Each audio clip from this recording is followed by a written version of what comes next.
Si la trompette rend un son confus. Condensé du livre Le don de parler diverses langues, Ralph Challis, appendice A, le don du discernement des esprits. Nous signalons que cet appendice A est un résumé de l'appendice sur le don du discernement des esprits qui est davantage développé dans l'ouvrage de Ralph Challis, Le don de parler diverses langues. Et nous invitons aussi à découvrir la version intégrale de cet appendice en écoutant l'audiobook de cet ouvrage ou en le téléchargeant sur médiathèquechrétienne.fr et en lisant l'intégralité de son contenu. Les discernements des esprits. On parle souvent du don de discernement comme s'il était pratiquement synonyme du don de la parole de sagesse. Pourtant, il est évident que les deux facultés sont distinctes, car Paul les place toutes les deux dans la même liste de dons. Note 150, 1 Corinthiens 12, versets 8 à 10. Le don du discernement que Paul a en vue dans ce passage est autre chose qu'une simple perspicacité, car il précise qu'il s'agit du discernement des esprits. Il le désigne textuellement, les discernements au pluriel des esprits, grec diakriseis pneumaton. Paul ne fait qu'une seule allusion à ce don. Le fait qu'il le situe parmi les dons de prophétie, de diversité de langues et d'interprétation des langues rend ce don particulièrement important dans le contexte de 1 Corinthiens 14, où Paul fait justement la comparaison entre ces trois dons et où il en étudie l'utilité relative. La nécessité de discerner. Depuis les temps les plus anciens, il existe des faux prophètes.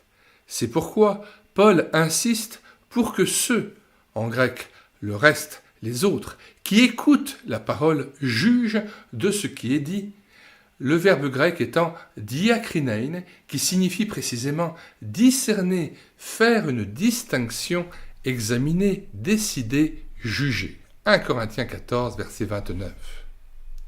Pour ce qui est des prophètes, que 2 ou 3 parlent et que les autres jugent. Retour au texte.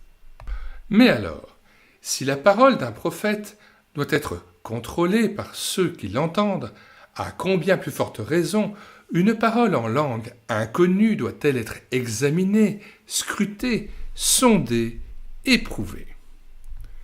Pourtant, l'auditoire saura difficilement se prononcer au premier abord, puisque le sens du langage n'est pas évident.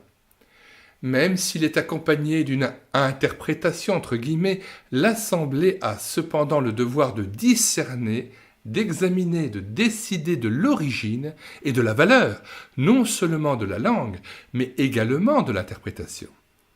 C'est là que le don des discernements des esprits devient utile et précieux. Mais ceux qui exercent le véritable don des discernements basent toutes leurs procédures et leurs conclusions sur la parole de Dieu. Les mauvais esprits sont tellement subtils qu'ils parviennent à confondre l'intelligence humaine en faisant passer l'erreur pour la vérité. Le mensonge diabolique est presque toujours présenté enveloppé de vérité.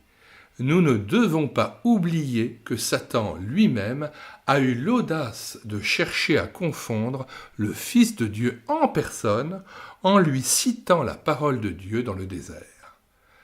Je crois que ce don de discernement se développe essentiellement chez ceux qui vivent dans l'intimité avec Dieu. C'est la conséquence d'un approfondissement de la parole entière de Dieu et d'une révélation de la face de Dieu dans la prière. Discerner face à l'occulte.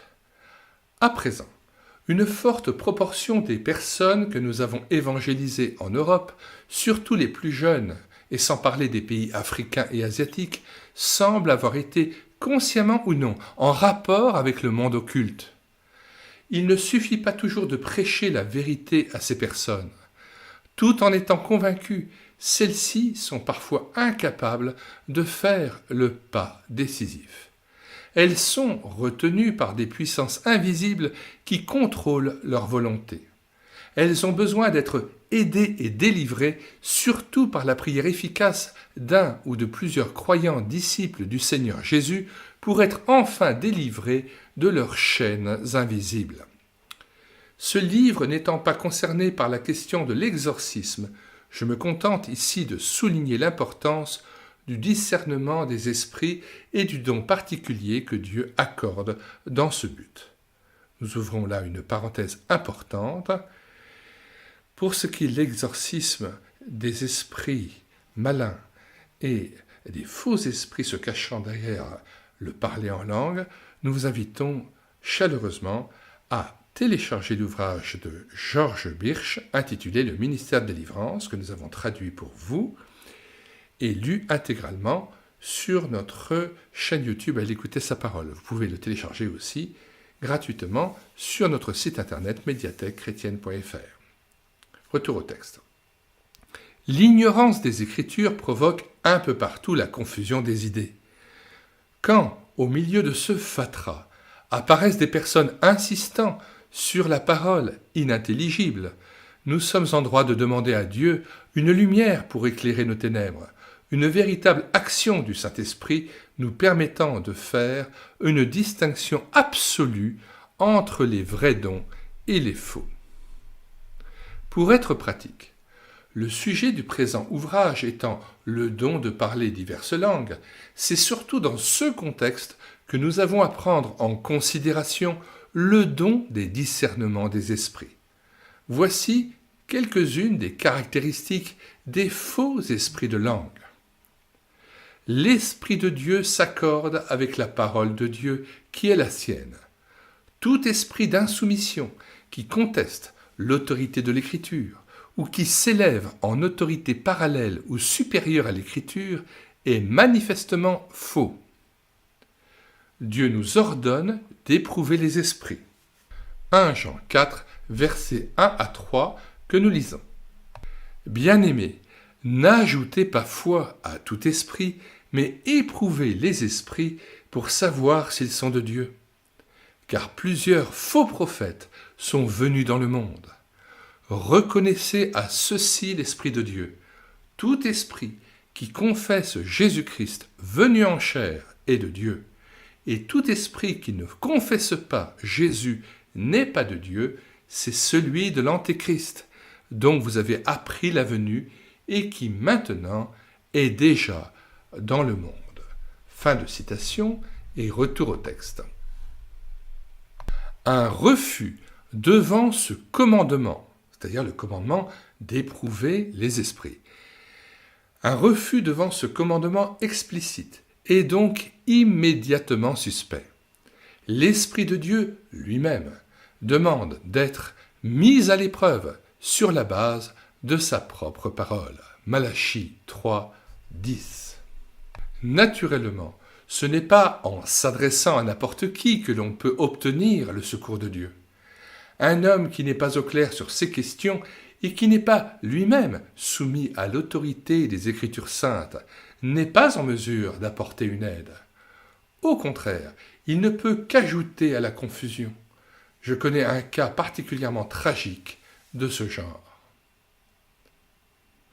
Un esprit orgueilleux ne vient pas de Dieu. L'humilité est la marque de la véritable grandeur spirituelle. L'homme spirituel est conscient de sa propre insuffisance. Il ne méprise pas son frère. L'Esprit de Dieu ne divise pas le corps de Christ. Il en unit les membres. Tout esprit qui provoque une division entre frères est suspect. À ce propos, que faut-il penser des innombrables divisions qui ont éclaté entre chrétiens un peu partout à cause de la glossolalie? Si l'esprit auquel on a affaire ne produit pas un véritable amour pour tous les frères en Christ, nous pouvons discerner tout de suite un élément étranger à la vérité. Nous rappelons que nous avons mis dans les commentaires de cette vidéo le lien de téléchargement gratuit de l'ouvrage intégral de Ralph Challis, Le don de parler diverses langues, et donc vous pouvez avoir accès à l'appendice A dans son intégralité. Nous vous mettons aussi le lien vers l'audiobook intégral de cet ouvrage, ainsi que le lien vers l'audiobook intégral de cet appendice A.